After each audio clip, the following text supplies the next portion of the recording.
Ah, look at all of you. How awesome. Good afternoon, good evening. My name is Jesse Wenthe. I'm the head of film programs here at TIFF Bell Lightbox. And more importantly, on this evening, I am the programmer of Toga, the reinvention of American comedy, for which this evening is the kickoff event. We are thrilled to have both Ivan and Jason here. But before we get to our conversation, TIFF would like to thank our lead sponsor, Bell, our major sponsors, RBC, L'Oreal Paris, Visa, and Audi, our major public supporters, the Government of Canada, the Government of Ontario, and the City of Toronto.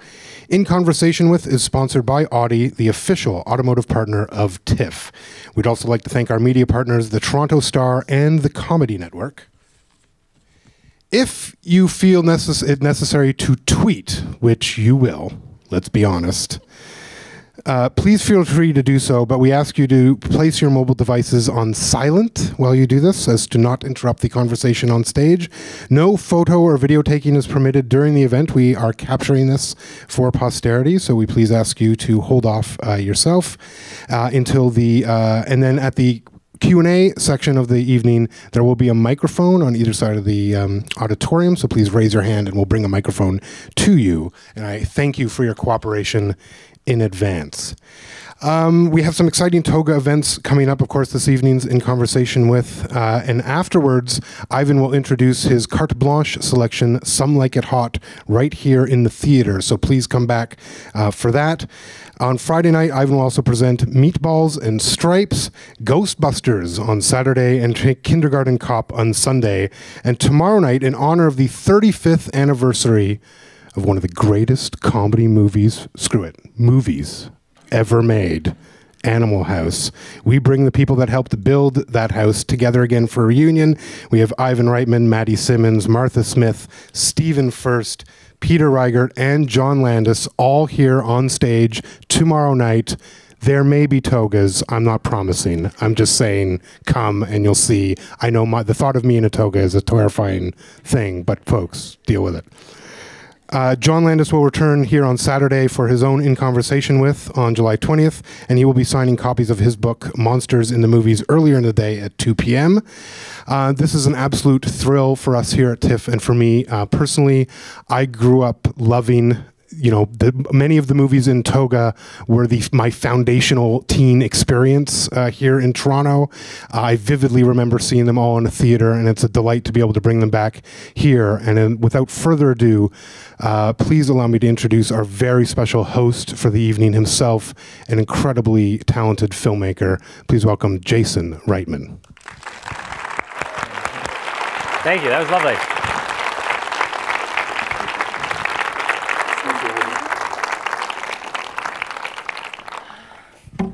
All right. I feel like James Lipton. This is really cool. Usually my father and I have our conversations privately. I hope if we get into an argument tonight that you'll take my side. It's funny, today I IMDb'd my father, which is a rare treat. And I wanted to get ready for this, and I wanted to come up with an anecdote. I wanted to come up with some sort of introduction that would sum up who my father is as a filmmaker. And instead, I was just kind of knocked out and bowled over by how many movies he's made, and within that sheer amount, how important they are. I've barely made 5, and I honestly don't know. If you don't mind, as his introduction, I'd like you to hear the list of movies that he made. As a producer, he made Hitchcock, Trailer Park Boys, Chloe, Up in the Air, Postgrad, I Love You Man, Hotel for Dogs, Disturbia, Eurotrip, Old School, Road Trip, Private Parts, Space Jam, and the Beethoven series. As a director, he directed No Strings Attached, My Super Ex-Girlfriend, Evolution, 6 Days, 7 Nights, Father's Day, Junior, Dave, Kindergarten Cop, Ghostbusters 2, Twins, Legal Eagles, Ghostbusters, Stripes, and Meatballs. He's been nominated for a Grammy, he's been nominated for an Emmy, he's been nominated for a Tony, and he's been nominated for an Oscar, and he won a Genie. He's the recipient of the Order of Canada, and throughout all of this, he raised a very difficult and trying son. Ladies and gentlemen, it is my great honor to introduce my father, Ivan Reitman. Thank you. Thank you very much. Thank you. Lovely to be here in the Bell Lightbox. So where do babies come from? I mean, really. So I'm 13. I hope that's not a serious question, because I don't want to deal with it today. So, I'm 13 years old, and my father's directing a film called Kindergarten Cop. And I'm a PA on the film, and my father wakes up one morning, and he comes to me and says, I have an idea for a scene that I think you should be in. And I am not an actor, but he says, this is going to be really fun. It's going to be the end of the movie. Schwarzenegger's running through the school. The school's on fire. He walks up to a teacher's classroom. He has his gun unholstered. He kicks open the door, thinking the bad guy's inside, and instead, he finds a boy and girl making out. And I think you should play the boy. And at first, I'd never kissed a girl. I thought, oh, this is awesome. All right, first kiss, done, out of the way. And then, of course, I get to set, and I realize my father is directing my first kiss. So now I'm in this room, and I'm making out with this girl who's basically a stranger, and we're doing multiple takes of my first kiss, and my father is coming in between each one and telling me, no, just really get into it, Jason. I mean, get in there, hold her, really, kiss her, don't be afraid. So I'd like to publicly, for the first time ever, say thank you for not being in pornography. That would have made for a much rougher day. And you can see that kiss this Sunday, I think, at 1 o'clock. Please, yeah. I'll be there for live commentary. So, look, we're only here for a short period of time. There's so much to talk about. I just listed, I mean, honestly, we could talk for an hour about each one of these films that you've made, and some of them for days, frankly. But I guess the first question I'd like to talk to you about, since I'm also a director myself, is the first time that you really thought of yourself as a filmmaker, did you think of yourself as a director or a comedy director? I didn't even know what a director did, when I started directing somehow. Ever since I was a little kid, I wanted to be involved in telling stories.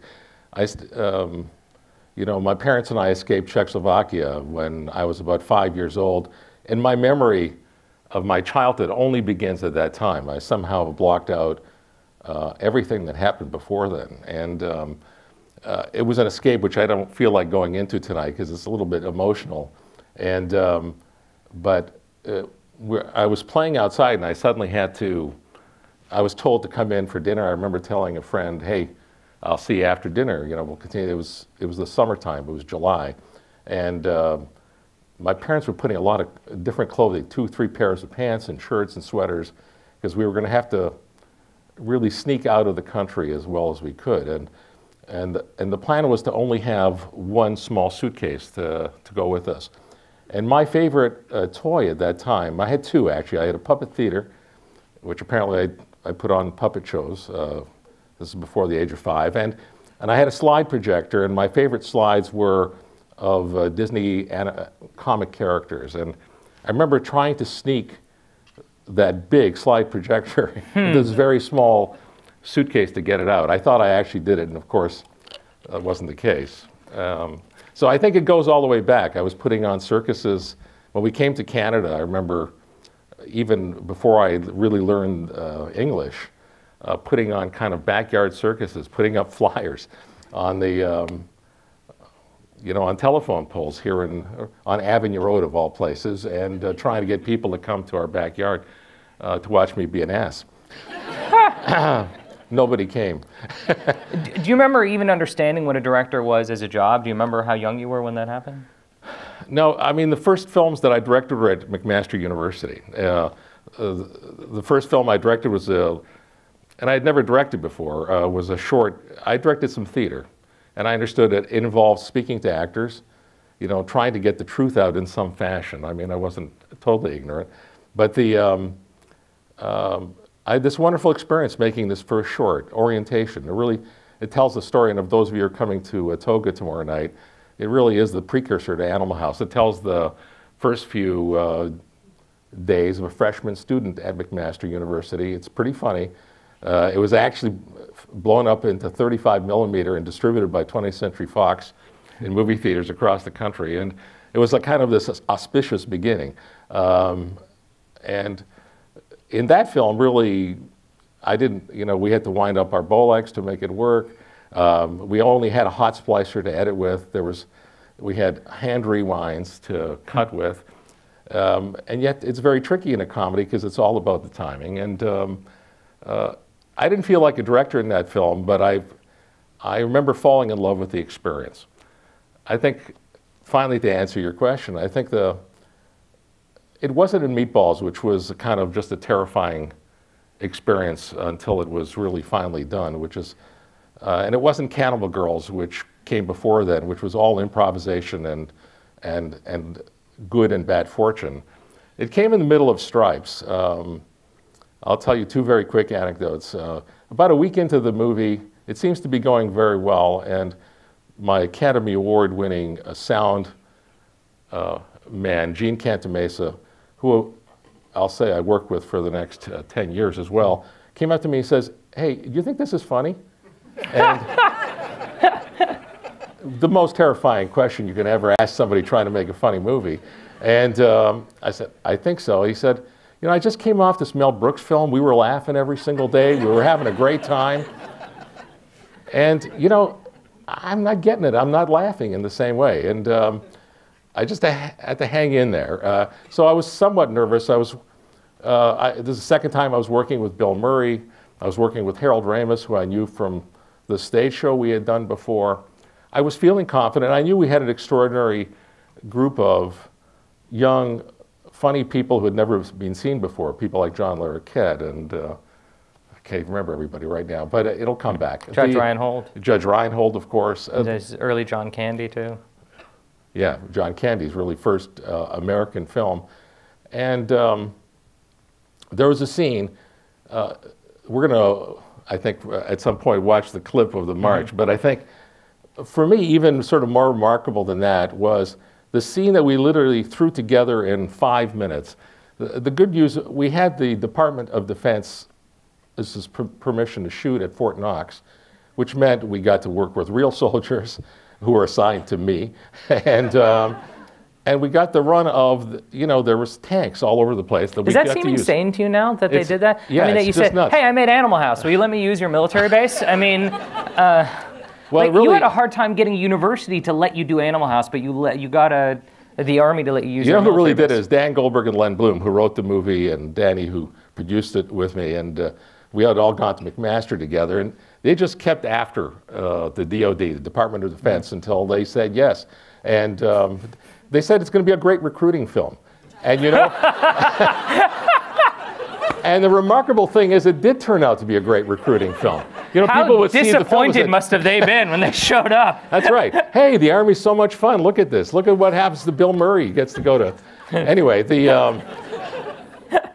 so there I was, and we had to do a transition scene where they are wearing their uniforms for the very first time, and Sergeant Hulka, the great late Warren Oates, is trying to get them to march in time and in step. And we just pulled Do-Wah-Diddy.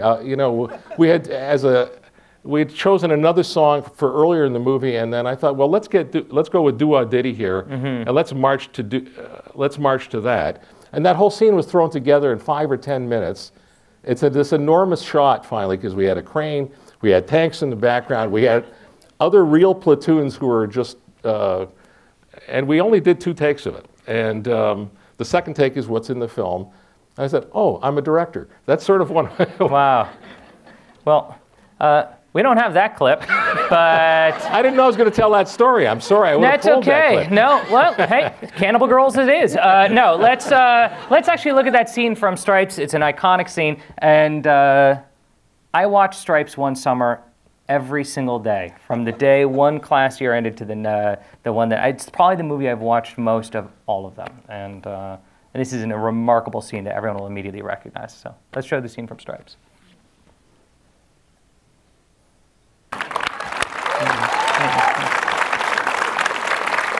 Thank you. I mean, I have 10 different ways we can go with this. I mean, there's just so much to talk about. The Elmer Bernstein score, the amount of young actors that we just saw that we all now recognize and the careers they've had since then. I'm going to go with the obvious because I presume this is what everyone wants to hear about the most, which is Bill. And the remarkable relationship you've had with this actor. I think you've made 5 movies with him. And how does a scene like this happen? There's this unusual performance, and you and I have had plenty of conversations about how often comedic performances are not recognized and remembered. But this is a remarkable performance. I mean, it's dancing, it's singing, it's acting, and it's energetic, and it's 30 years later, and you watch it, and it's completely fresh. How does a moment like this happen? And just to give Bill his proper credit, it's so incisive in its parody quality in terms of, how he's dealing with himself as a proper member of the Army at that time. I met Bill in a show called the National Lampoon Show, which I got to produce because having just, believe it or not, done a musical on Broadway called The Magic Show with Doug Henning, which all started right down the street here at the Royal Alexandra. And I cold called Maddie Simmons of National Lampoon. And I just looked up, National Lampoon. I felt at that time there were movies like Easy Rider and movies like Bonnie and Clyde that were really capturing the voice of the baby boom generation. My generation, it was a generation mostly of sexual revolution, of protest, of political unrest, but no one was sort of speaking in comedic terms for that generation, and not in the movies. I saw that in the National Lampoon magazine seemed to capture the spirit. It sort of grew out of the Harvard Lampoon, and people like Doug Kenny, who was one of the writers of Animal House, who's one of the founding fathers, and Maddie Simmons, who some of you will meet tomorrow, who was publisher of the magazine. So I called him. I found his name on the masthead in New York. I said, I just produced this show on Broadway, but what I'm really interested in doing is comedy films. I think we should do a film together. And he said, well, we're not ready to do a movie yet, but we have this stage show we'd like you to produce. You've produced the show. Would you like to produce this? Just like that. And I said, you bet. And that show got born. It was off Broadway, and it starred Bill Murray, John Belushi, Gilda Radner, Harold Ramis, and Brian Doyle Murray. And this is a year before Saturday Night Live. And what size of crowd was seeing a show like this? We'd get 100 to 150 people on the weekends. Unbelievable. And 50 people during the week. And we were in some made-up theater on 50th Street, actually, in Midtown. But the effect of sort of seeing all of them together on this tiny stage, they're remarkable. I'm going to talk about Belushi soon enough, but I'll talk about the first time I really came head-to-head with Bill. So I go to the first rehearsal. I figure I'm the producer. There's really no director. It was, in fact, Belushi was directing it, and he was. And he's not the guy you would think that he is from watching the performance in Animal House. He was Brando, and when he was on stage, you had to look at him the way you would look at Brando, and he would command. And this is with this group of people who are really quite remarkable. And so I go to a very early rehearsal. We haven't played in front of an audience yet, and they're rehearsing and talking together. They're just rehearsing each other, in much the way Second City works, where a lot of them had originated. And something's going on, and I just happened to say, hey, wouldn't it be good if you tried? And they all just stopped and they looked at me, and it was the most frightening moment of my life. Bill Murray, it was wintertime in New York. Bill Murray comes up to me and he said, hey, Ivan, hey, thanks for coming by. And he takes my scarf and he wraps it very tightly around my neck in a very dangerous way. He says, look, we'll see you later, okay? And he kicked me out of the theater. I said, what am I going to do? I was humiliated and frightened. And I said, well, this is only going to work if I come back. So I just kept coming back. I shut up for a really long time.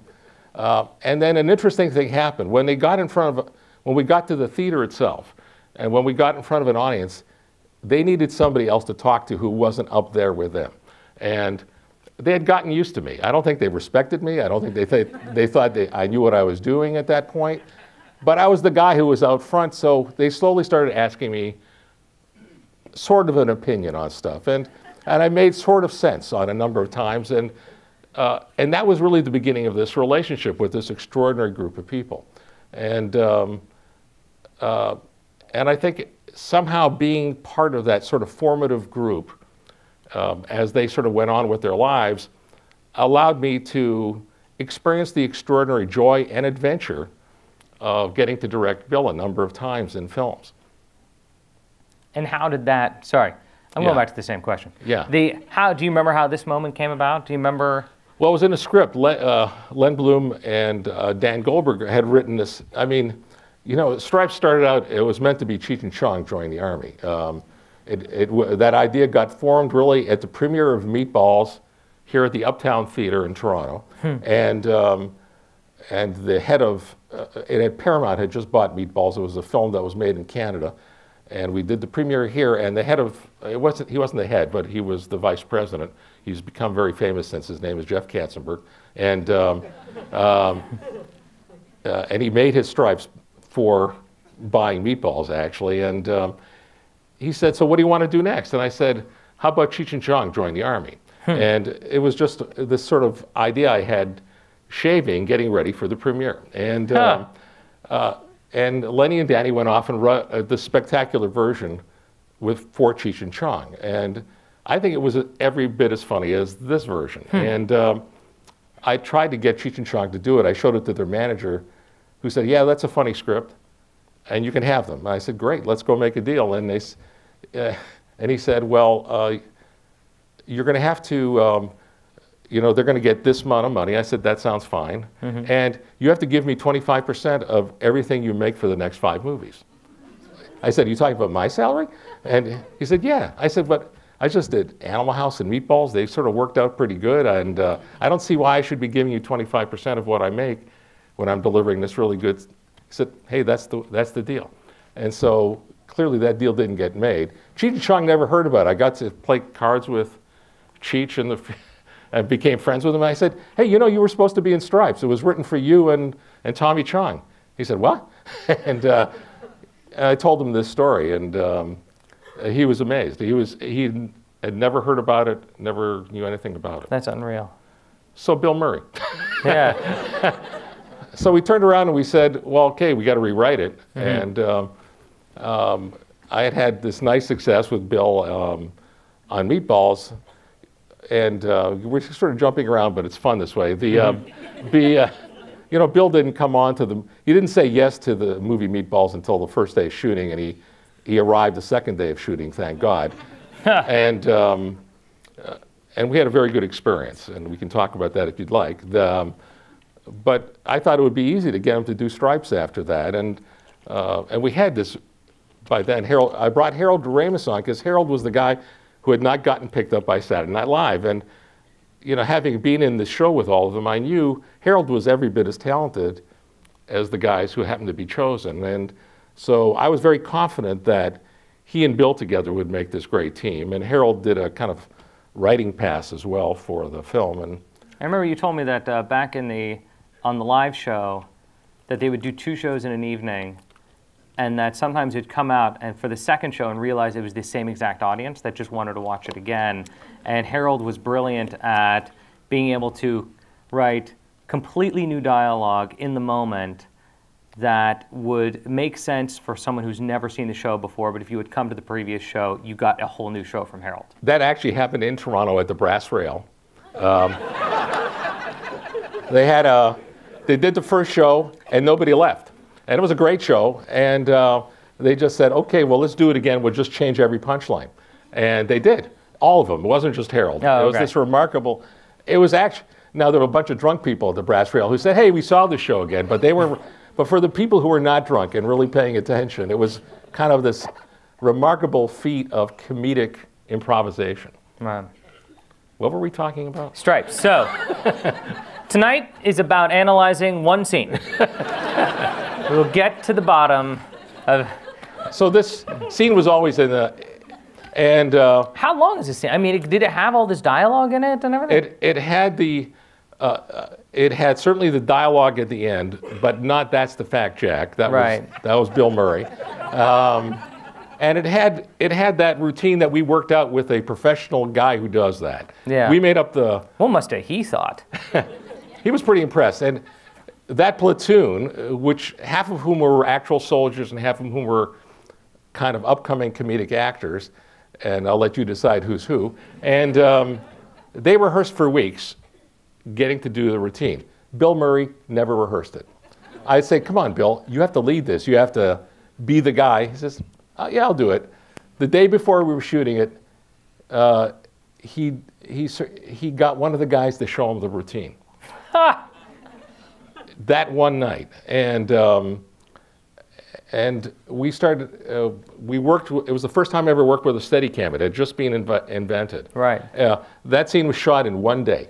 And wow.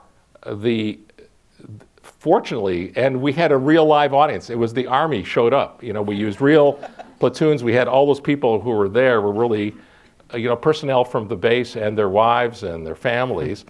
And I said to them, look, if you think it's funny, laugh. If you don't, don't. Just act naturally. And to the platoon who knew the drill, I said, look, whatever Bill does, just repeat it. You know, in terms of that cadence thing. And it was a really long, and if you remember the movie, they wake up and they have to run right across the base. We shot all of that in this one day, right through this routine. But it was this really wonderful combination of using a scripted form, a rehearsed form, and focused improvisation. Right. To sort of get what appears to be sort of just happening for real at the time.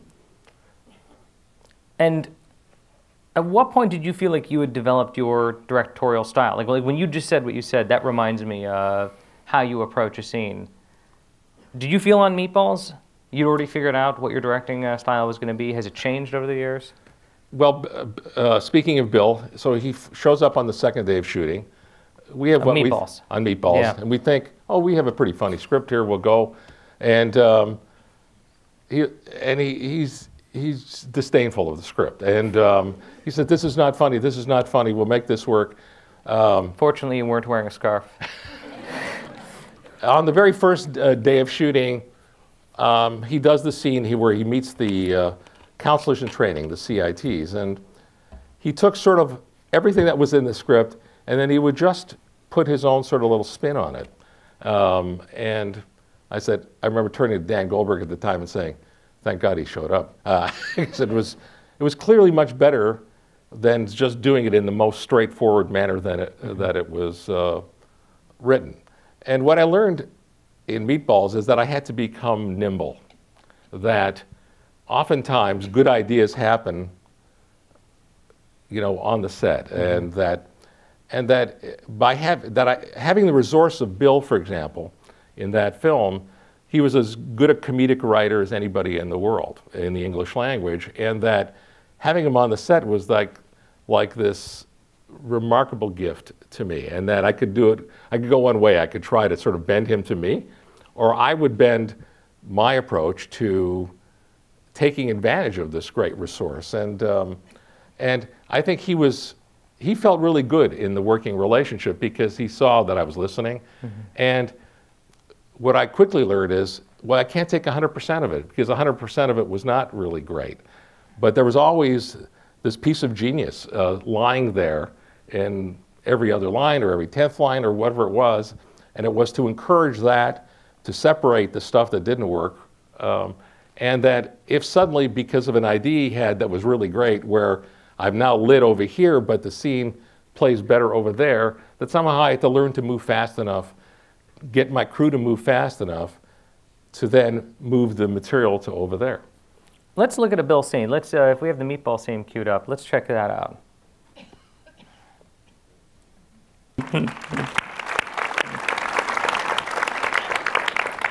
Now this scene is actually it's obviously humorous, but it's also really indicative of your filmmaking style in that it's extraordinarily tender, and there's a tenderness in the drama, I think, of all your films. And I'm wondering, is this something that you were aware of? Are you even aware of it now when you think back at the films you've made? I mean, do you think of that as part of an Ivan Reitman movie?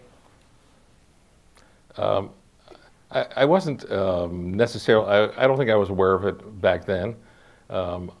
It was, although there was something very touching to me about that relationship that was at the center of what became the center of Meatballs. When we first worked on Meatballs, we thought, oh, it's going to be a movie about, you know, Bill and the CITs. And really the first time we screened it, it was quickly apparent that really the heart of the movie was this relationship between this man and this kid, you know, this lonely kid who's being sent from a broken home to go to summer camp. And, you know, the scene that we just watched was not part of the original screenplay. And it wasn't part of the first shoot, it wasn't part of the first cut. When I had taken the movie down, I'd never screened the film for an audience, which is something, you know, there was such great success with Animal House, and we did screen Animal House for an audience, but this was a movie that got put together very, very quickly. It was when I decided in March after the first screening of Animal House that I had to get back to directing, having only directed Cannibal Girls prior to that. And I called Dan and Len, I said, look, let's do a summer camp movie. We'd all gone to summer camp here in Ontario, and the script was written very, very quickly, and we shot at a live summer camp while summer camp was in session, and we cut it very quickly. It was done independently in Canada with Canadian tax money and our own money, actually, and I thought I'd go, and they were very interested in it because by now Bill Murray had arrived on to Saturday Night Live. He had not been in the first year. He was a replacement player. And because Animal House had been so successful, they were looking for other movies now with this sort of new group of comic actors. So I thought, oh, it's going to be easy to make a sale of this sort of independent films to the studios. And I had set up arrangements for 2 or 3 of the places to see it. And I made a mistake. I let them see it in in their own screening rooms. And the other mistake I made is I had never watched the movie with an audience. And it was basically they were watching my cut, but it was a cut that, you know, wasn't honed as yet. And I sat in the back of one of the first screenings and I said, oh my God, the movie doesn't work. And I could see where it was working and I could see where it wasn't working. And it was like I was a film virgin again for that film because, you know, when you work on a film, you're hearing certain lines so many times as you're shooting it, then you're bored with it by the time it's in editing, and it's very easy to lose your perspective, and it's one of the many things that makes directing comedies so difficult. But I knew exactly what had to be done. It was like suddenly it was all there, and I remember calling up Harold and Danny and saying, look, we got to do some more shooting. We should write a few scenes for Chris Makepeace, who was the kid, and for Bill. And I called up Bill and said the same thing. I said, look, what's really working, because we had the big scenes that were part of the script, but not that stuff.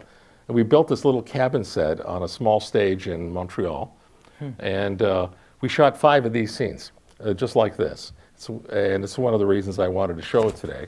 They're not great scenes, but they're lovely scenes, and they're touching, and they held that story together.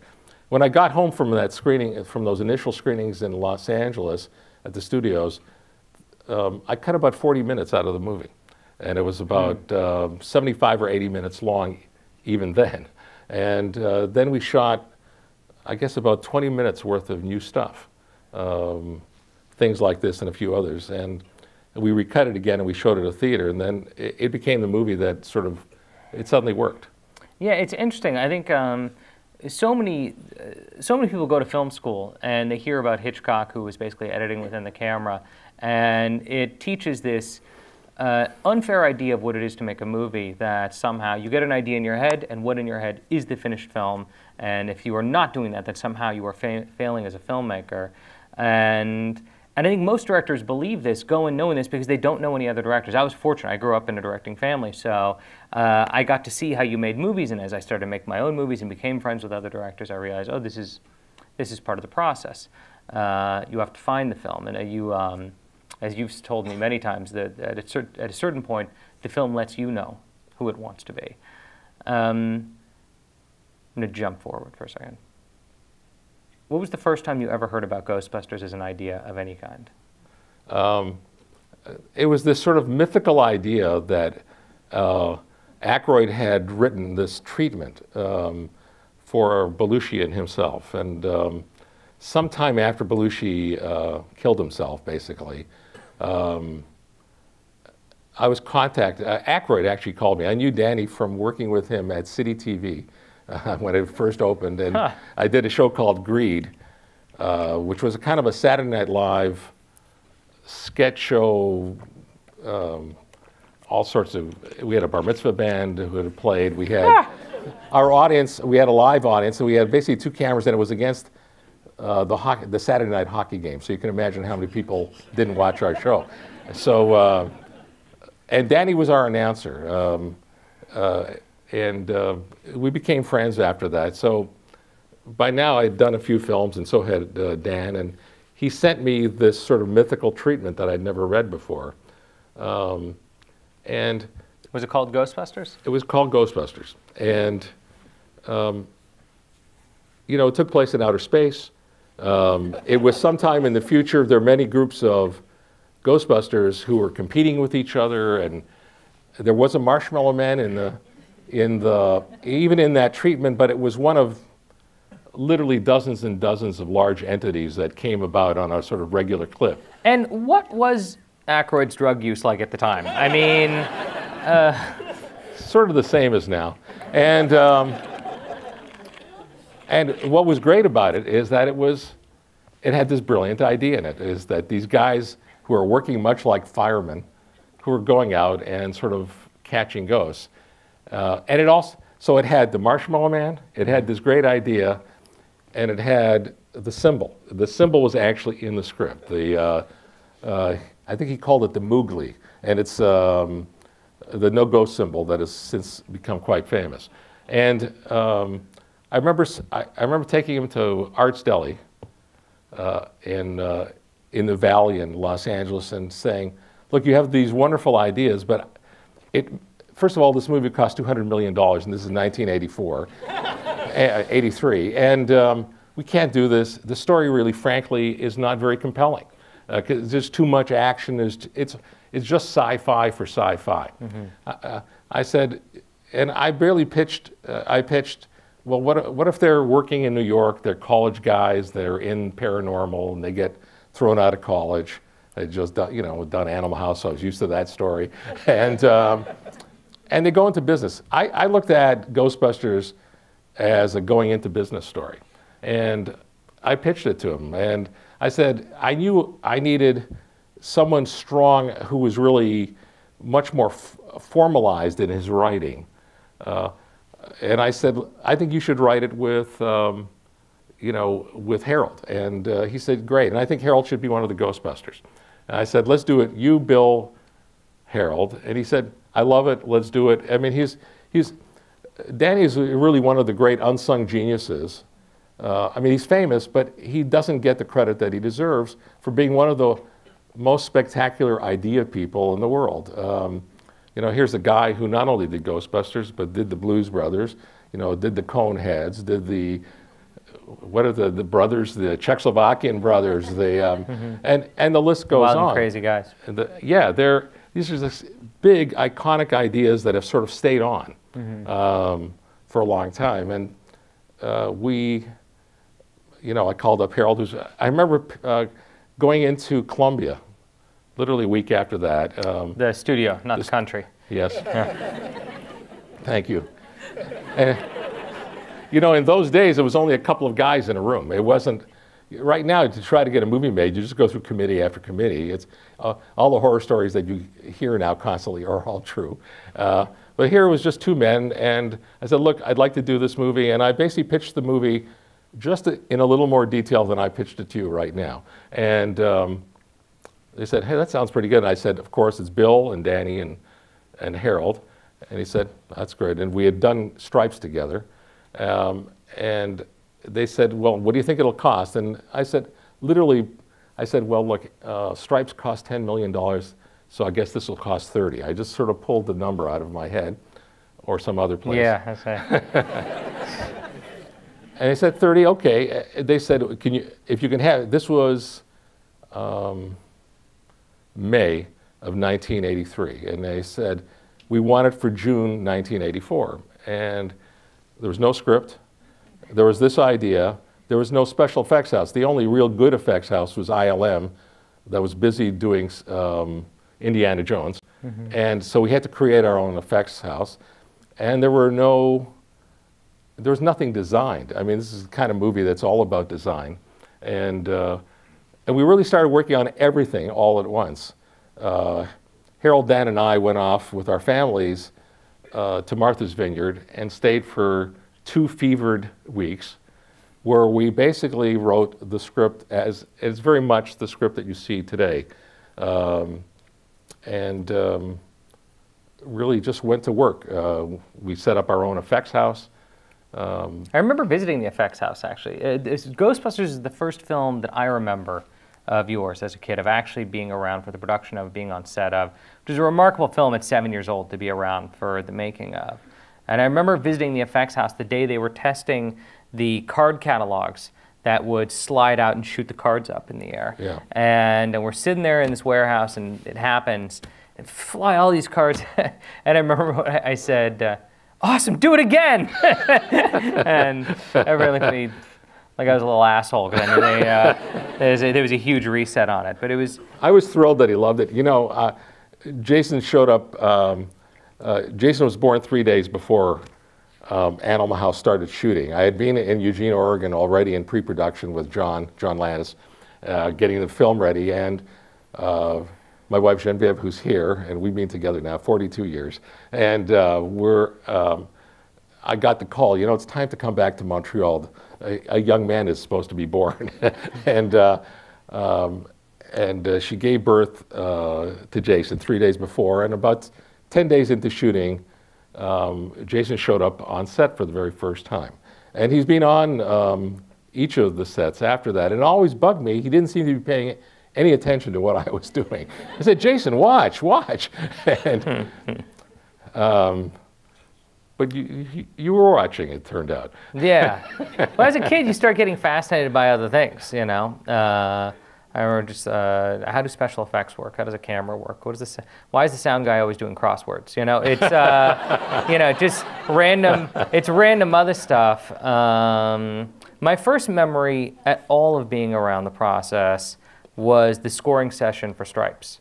And so I actually remember the orchestra, I remember what clip was playing, I remember it was the EM50 showing up at this kind of Austrian hotel or something like that. Shot in Los Angeles. I know the piece of music that was playing, and I remember, for whatever reason, that burned in, and I must have been something like 3 or 4 years old for that. But Ghostbusters was particularly special because it was special effects, it was guys in suits. I remember that Halloween, every kid was a Ghostbuster, but I was the only one with an actual Ghostbuster gun. True. It's still in his bedroom at our home. Did you know, what was the moment you realized, oh, this is something special? This is something iconic. I mean, if I can preface this with one other thing, while I was doing Juno, I was talking to Michael Cera about Ghostbusters because it's one of his favorite films, and he obsesses about it. I mean, he's just, he adores that film. And it occurred to me at some point, and for whatever, I thought, oh, that's normal. I've heard that my entire life. Everybody loves that film. Yes, I get it. Well, welcome to the club. But he was born after it came out. And it hit me, oh, there's a whole generation of people who know this movie word for word, who literally weren't alive when it came out. That's a remarkable thing. I don't know if there are movies that, as a kid, I loved that came out in the late 60s or early 70s that I obsessed about. Whatever was out at that moment, that's what I fell in love with.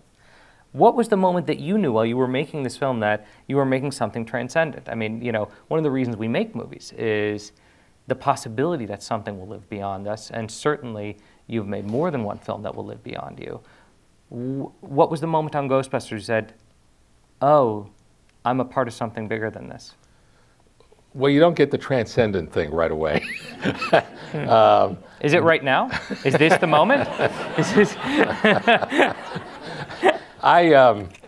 what I felt, it was really the first day of shooting. It was not even officially the production start. It was a pre-production shoot.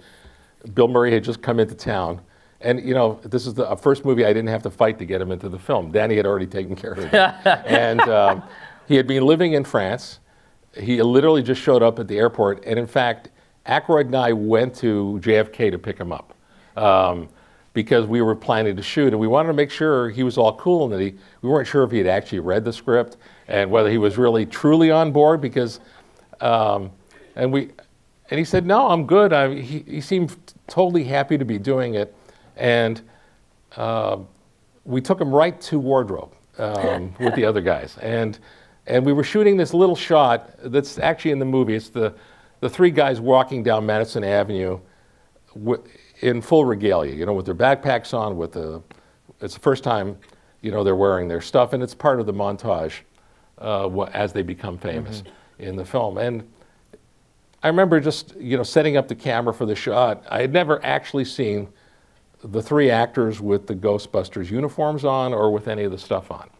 And I just turned around. Something iconic that now every person knows. You say the word Ghostbusters, and the picture pops in their head. They know exactly what a Ghostbuster looks like. I mean, I remember working with Fiona Aldridge, this wonderful costume designer who I'd worked with on Broadway, actually, before then, on this show Merlin with Doug Henning, and she was doing this. And all I had seen is these outfits on a piece of paper. And I remember we were working very, very quickly. We only came up with the idea of actually making the film in May, and now it's October. And I turn around and here they come. They're walking towards me. They're just talking. They've got the back there. They've got everything on, and they're just walking. I got this shiver. I still have the shiver right now.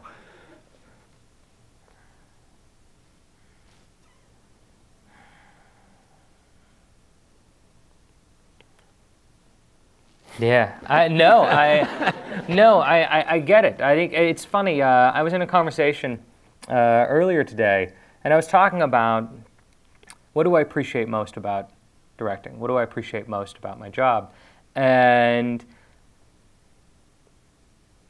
I'm very early into my career, but earlier, it would be the moment that a movie plays. It would be, thank you for smoking at the Toronto Film Festival. You know, hearing people laugh for the first time, hearing people applaud for the first time.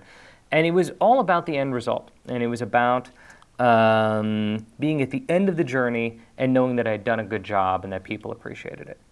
And that still remains very important and still very special. But now 5 movies in, it started to transition. And now, when I think about the greatest moments of my career, they aren't actually the screenings of the films, but rather those very personal moments that happen on set when I'm watching a performance in real time and I'm realizing I'm experiencing something that one day many other people, maybe millions of people, will experience. And they will know what I'm feeling right now. But right now, it is a personal solo experience. And that started to happen with George on Up in the Air, and really started to take shape with watching Charlize on Young Adult and my next film, Labor Day, where what I appreciated more than anything was watching brilliant actors be brilliant in the moment. And I used to ignore that more. I would just think, oh, great, they did it right, good, that's what I needed, and I would move on. And instead of truly appreciating the brilliant live theater. So I can only imagine what it's like to watch the Ghostbusters for the first time. The opportunity to work with these virtuosos. And you know, I developed a shorthand with Bill on, really happened even on Meatballs, but it particularly fell into sort of comfort land on Stripes, where I would just start talking to them on camera. I would let them do a whole take. He would do his thing. We'd keep rolling, and this is 35 millimeter film, not digital. Much easier right now because you had a very limited time to shoot. And I'd say, let's everybody back to the front. I would yell about 3 instructions out, and I would challenge Bill because I knew he liked to live up to that kind of challenge, and it was something very exciting about sort of creating new comedy and topping oneself. And so I started making basically really humorous films. That's where the joy of sort of knowing, oh, this is really a remarkable humorous moment. And I know exactly what you're saying because later on a movie like Dave, which was more dramatic, and particularly this film I just shot right now on draft day, being able to sort of then fine-tune a performance by a really fine actor and really being satisfied at the evolution of the performance so that it felt totally honest, it felt totally real, it was effective to what the screenplay called for, and that somehow magic was being created. And on the subject of Dave, we're jumping forward a few years. I like it. Let's actually watch a clip.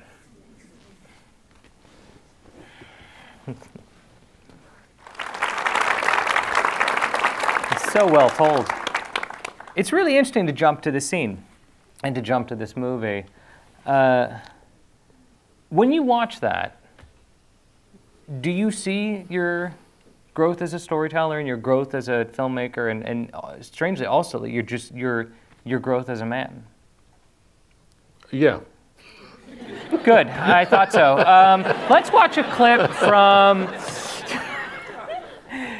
I'd read this really wonderful a screenplay by Gary Ross. It wasn't quite what the film was, but it was there. And it was actually sent to me by Warren Beatty at Warner Brothers. And I read it, I called him back, I said, this is really wonderful, and I think you'd be great at this. And yeah, I'd love to do it with you. And he said, good, we'll work on the script a little bit, and we'll go make it. And so I called up Warner Brothers and said, hey, you know, Warren just sent me the script. It's wonderful. I'd love to direct it. This is, I guess this is right after Twins. They said, oh, that's great. We'd love you to direct it, but we don't want Warren. I said, what? Yeah, he said, no, he's just too hard to work with. We're going to just be developing it forever, and you shouldn't make it with him. But if you want to make it, we'll make it with you.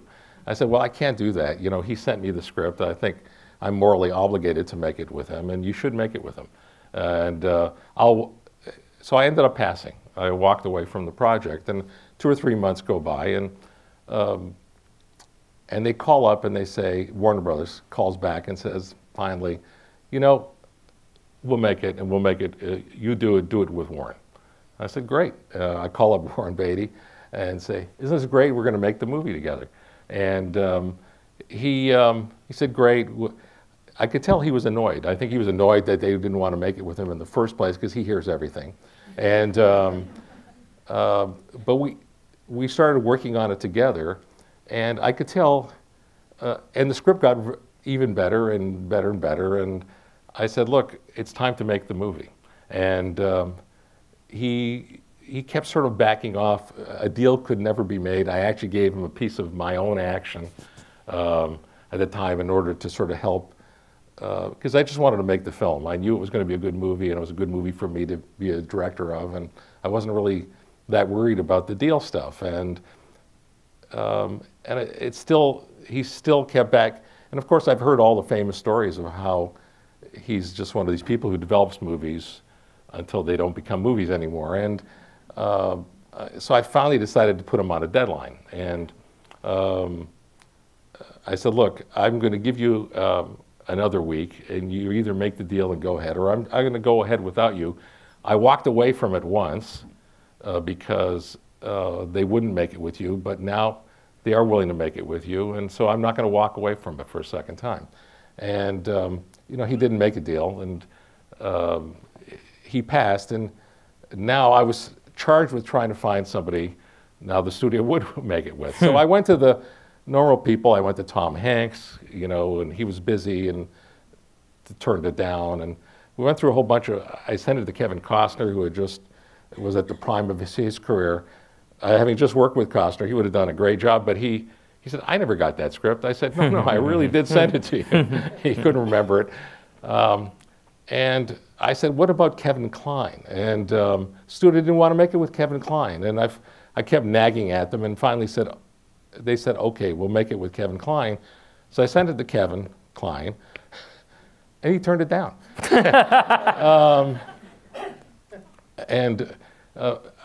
I was friends and neighbors with Larry Kazan, who had worked with Kevin Kline a number of times. I said, Larry, I need your help. Will you please read the script? It's for Kevin Kline. I think he's perfect for it, and I need your help to get him to say yes. And he read it and thought it was a wonderful script and perfect for both of us. And he called Kline up and he said, look, you know Ivan, I think he's okay, you know, you should make it with him. And so I had to fly to Atlanta, where he was making a film, and not a very good one, by the way. I'm not going to say which one it is.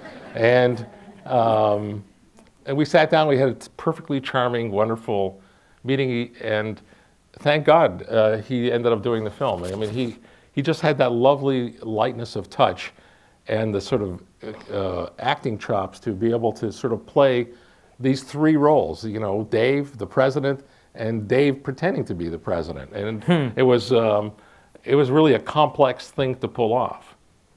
What was the difference in the directorial style? How did you approach each day differently, do you think? Well, I think I didn't feel the pressure of making it funny. It's an extraordinary pressure when you're trying to make a purely comedic film, because you have to, you know, all the responsibilities of directing are with you nevertheless. You have to tell the story, you have to get the shots right, the iconography of the shooting has to be correct, and it has to be honest to what you're trying to do. And then when you finally get all that right, which is the same as in a dramatic movie, then you're saying, well, is it funny? And is it funny enough? And what else can we do? And of course, you start losing your perspective the more you work on the scene. So it was wonderfully freeing suddenly not to have to do that. I really trusted the screenplay. Not that I didn't trust the screenplays of the comedies that I had done before, but the pressure was totally different. I knew if I just got these scenes right the way I read them, it would be fine. And it allowed me to concentrate on different things, on the way I was shooting it. Do you remember what you were concentrating on the scene we just watched? Yes. This is very emotional, this whole evening, I gotta say. It was just, I felt what it would be like to be that guy. If that would happen to me in that room. It must have been a remarkable thing to have had parents who survived the Holocaust, to have basically come to Canada having escaped from communist anti-Semitism. You come here at 4 years old, you learn the language, you're a stranger here, you finally become comfortable becoming a Canadian, and now you are directing a movie about American politics and what it means to be the President of the United States. But I was looking at it from a totally human point of view. I mean, the wonderful thing about the Dave script and story was it was a celebration of the common man at his best. And it's what, I'm sorry, I don't know where this is all coming from. It's just, but it was, it's what attracted me to it. And the opportunity to put forth that philosophy, which was important to me. And just, there's a wonderful scene that actually got added in the shooting. It was the first bit of improv we really did in the shooting, and it was when Charles Grodin comes in as the accountant and is looking at the books. And he said, look, if I did my taxes this way, I'd be thrown in jail. And it was just this sort of idea of regular people doing the job in their finest capacity. And I thought both Canada, America, all countries needed that focus in terms of the political systems to make sense of the craziness that our world has become and our political systems have become. It's interesting that you're showing a Billy Wilder film tonight. After this, Dave really is your Wilder film. I mean, it's your closest film in not only tone and style to the Wilder films, but also in what it speaks to. Was he an influence on this film? Do you feel like he's been a huge influence on your career? I think Wilder's been an influence on my career because I'm so envious of the extraordinary work that he's done all his life. I think he's blacker. You always thought blacker than my sensibility. He's closer to you, actually, in terms of that. I'm the immigrant kid, and so for me, it's much more coming from an optimistic place. I think it's Frank Capra as the immigrant, who was the sort of American filmmaker, I guess, that Dave more probably is closer to. But it's a film I'm really proud of and I'm really happy I made. I love listening to the score. I think it's probably what sort of set me off right now. It's a beautiful score. James Newton Howard. Was this your first movie working with James? Yeah. Yeah, it was the first time. It was a big move. I mean, it's funny because you can almost. I mean, there's so many ways you can split your career, but one of them is with the composers you worked with, and you of course had Elmer Bernstein, who did all your first films, even with Animal House, but very classical styles, lots of brass, and then into the Edelman films, and then James Newton Howard, who's really just one of the most brilliant composers alive, as an instrumentalist, as a writer. And I remember the Dave score in particular was famous because there was a time when every trailer used the Dave score. So if you were seeing a movie that was heartwarming, if you saw a trailer for a heartwarming movie, always use the Dave score. It was this reminder that you might just cry if you see this film. Rob Lowe is a friend of ours up in Santa Barbara where we live, and Rob Lowe, I remember talking to him right after West Wing just begun, and he said, the pilot was all the Dave score was in the pilot. That's really funny. Well, I feel bad. I know we were going through all these movies and we're already running out of time, and I want to open it up to audience. I really wanted to ask you how the hell you knew Schwarzenegger was going to be so funny. But maybe someone will do the favor of asking that for me. And I've already used way too much of your time considering I have access to you on a daily basis. So if it's all right, I'd like to actually open this up to the audience and give them the chance to ask you some questions. Love that. Yeah, right here in the front. I think I have to wait for a mic. Well, I'll repeat it. While we're waiting for a mic, you tell me. Let's turn up the lights a little so we could see everybody a little more. Thanks. Oh my God, they're coming from both sides. You mentioned about the film industry and how it's moving and how in the old days, if I could put it that way, it was much easier a process. Where do you see the industry going now, if you could crystal ball? Well, unfortunately, where it is now is really the major studios are only interested in making blockbusters, or as they say, tent poles. Event movies. Really what they're interested in is making $1 billion on every movie that they release.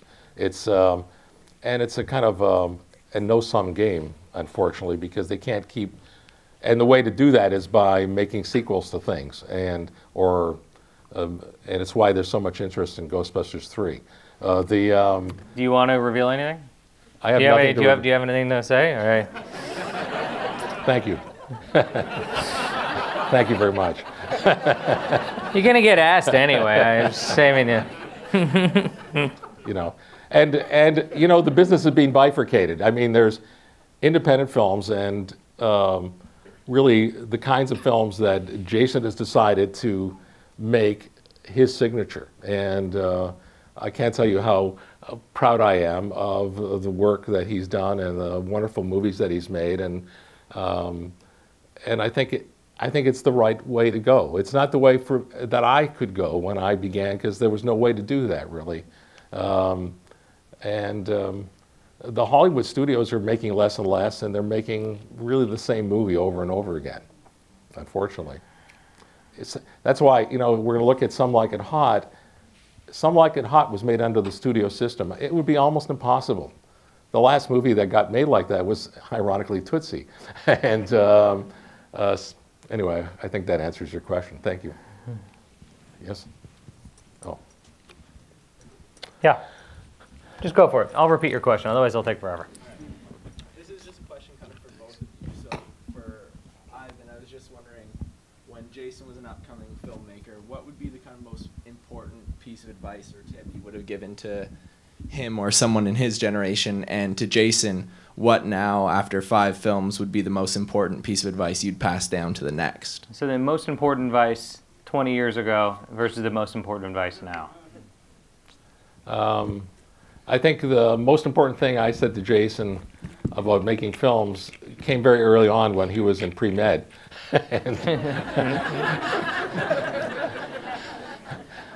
And he was really unhappy. He was at Skidmore University, and I could tell he was not really enjoying it. And I just suggested that just because I happen to do this for a living, that he could not do it himself and find his own way. You're the first Jewish father to ever tell their son, don't become a doctor, become a film director.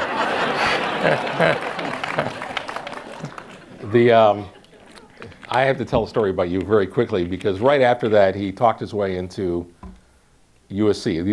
He walked the registrar, because she was too busy to see him when he showed up on the Christmas break, to try to get himself into the next semester at USC. He walked her to her car, holding her books and her papers, and basically told them. And he was in the university in about an hour after that. And I told her, help me come home. Yeah, she bought that. It was amazing. He started. He had a project, and he went to the local stores around the USC campus, and he sold advertising on a desktop calendar that he was distributing in the dorms of the incoming freshman students. He sold advertising, and I said, what are you doing? He said, well, I'm just going to raise some money. How much money did you raise? And he said, I netted out $8,000. I said, what are you going to do with it? He said, I'm going to make my first film. That was the first time his mother and I realized that he was really serious. He was going to be a filmmaker, and because we didn't really know. He came to the set all the time, but he didn't seem that interested in it. You know, as I said earlier, he just seemed, you know, he hung around. It was kind of fun to be there, but he wasn't asking me filmmaking questions. And so I wrongly intuited that he wasn't interested. And when he went into the sciences in order to become a doctor, I thought, okay, well, that's fine. That's fine too. And the fact that he was now approaching it so systematically. So the film he made was called Operation, and it won a ton of awards and festivals all over the place because it had a brilliant story and it was brilliantly told. Right there in this sort of 15 minutes, you know, we could see it. And I felt very comfortable about that choice of professions for him. Well, if I didn't tell you, I'll tell you now. No, I appreciate that.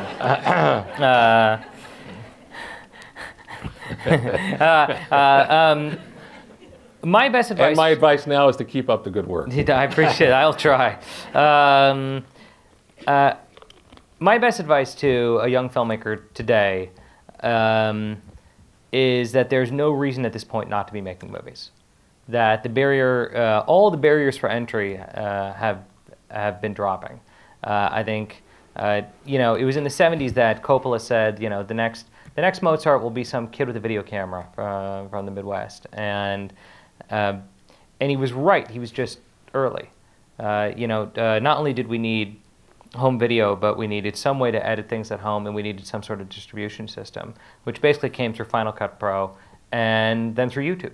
So while it used to be that you would have to raise money the way I did to make my first short film, and raise money and go through a kind of 6-month process of, you know, planning a shoot and then shooting and developing film and telecineing film and then loading the film into an Avid or cutting on film. Now, people can learn to make movies the way that you learn to draw. Everybody has some sort of motion capture device. Anyone who has a phone has a way of capturing a movie at this point, and most people have something a little bit more than that. So you could shoot something, you can cut something, and you can learn to tell a story. And then beyond the internet distribution, there are about 300 film festivals, of which one of the most important ones in the world is right here in this city. So my advice is be telling stories every day of your life. Yeah. Hi. Oh, sorry. I guess there's a mic already over here. Ivan, you started out as a producer and moved into directing, but the mindset of a producer is tremendously different from that of a director. Director's creative and producer is more business. How have you navigated those two? Well, I'd like to correct you. Yeah. I actually started off as a director. As I was saying, my first film I directed was Orientation at school, and then really when I got out of school, I directed this movie, Cannibal Girls, which we skimmed over, but was actually a very important kind of learning moment in my life. I think I made a mistake, actually. It's something I've discussed with Jason over the years, is that I got afraid of directing. And by default, because I'm fairly entrepreneurial, I guess it's part of the immigrant spirit, that I was an okay producer and sort of focused my work on producing. When I first started working with the National Lampoon guys and started working on the script of Animal House, my interest was to direct it. John Landis, are you here somewhere? Are you? No, he would say yes if he was. You know, it was a real, having only directed this one improvisational sort of very kind of loose movie, Cannibal Girls, at the time, Universal certainly wasn't comfortable sort of handing over this $3 million movie to me, and it was really one of the disappointments. Now, John did a wonderful job, and strangely, I think the combination of our various sensibilities created what this movie has become. And but my heart has always been in directing, and frankly, I don't think I've directed enough films. It's made me much more passionate right now at this point in my life, and much more aggressive about doing more of it. Okay. Yeah. Go for it. Yeah, just whoever starts talking gets it. I know our mic's coming. Inspiration for a great question. Yeah. How did you know Schwarzenegger was going to be so funny? That is a great question. How did you know Schwarzenegger would be funny?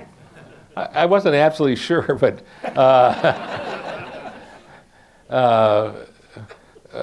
we met them. Genevieve and I met them up in Snowmass. You know, at the Snowmass Lodge.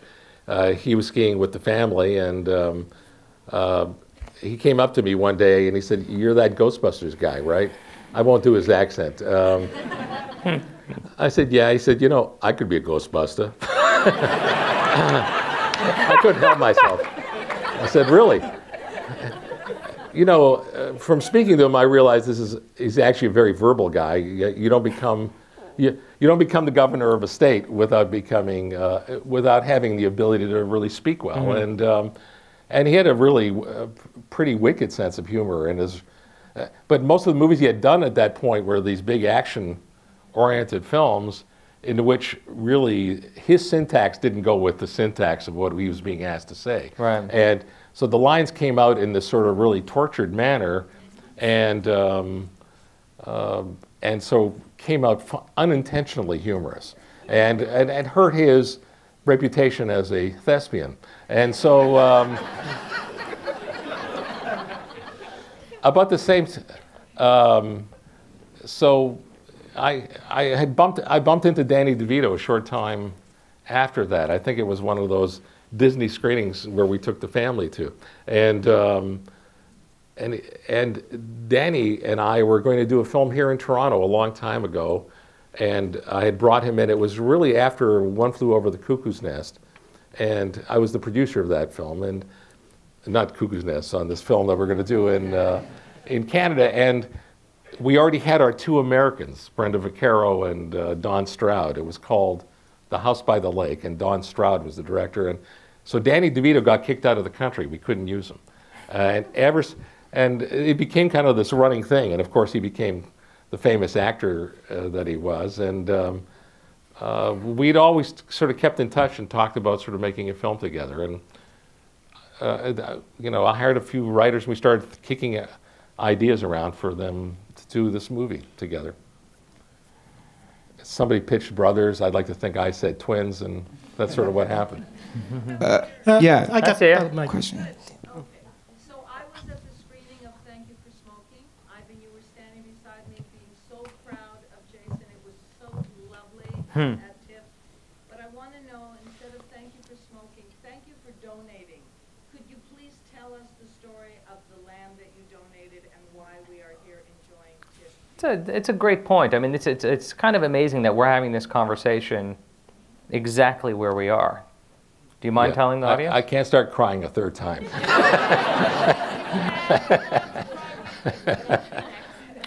But you know, your grandparents found this land about 50 years ago. I remember my sisters and I being called down to King and John, which was sort of the warehouse district at that time. It was not particularly a safe place to be, or it was a safe place, but it certainly wasn't a glamorous place to be. And he had been running a dry cleaning. He had a dry cleaning store at the time, and he thought it was time to sort of make a change in his life.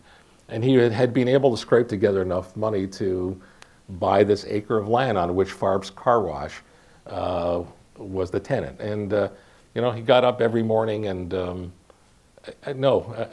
I remember the kids, my sisters and I, saying to him, why do you want to run this car wash? Why do you want to buy this land?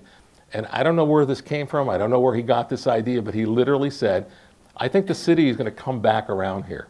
And it did. And?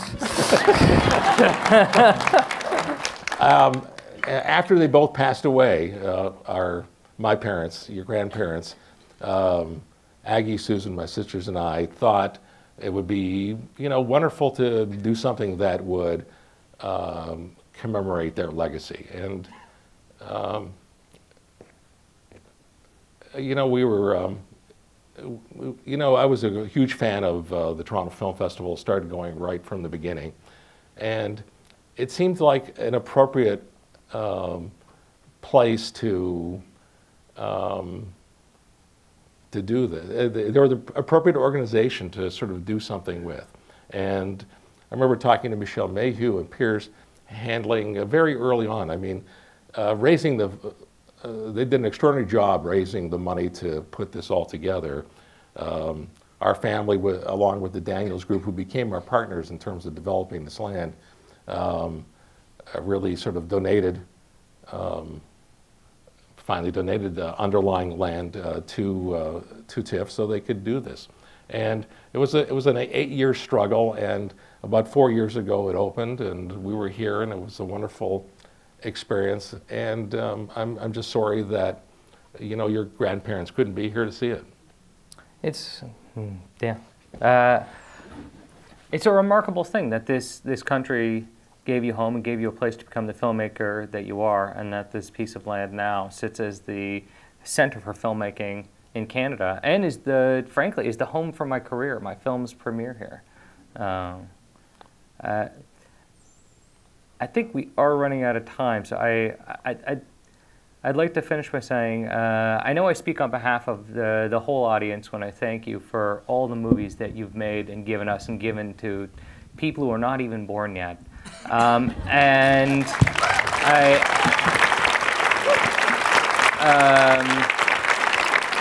I'm particularly grateful for the man that you've taught me to be and the filmmaker that you've taught me to be. I would never be a director if it wasn't for my father, and directing films is the most fulfilling thing in my life. It's how I define myself as a person. So I am eternally grateful for you. You're my hero. Thank you very much for tonight. Thank you. Thank you, everybody. And thank you for coming.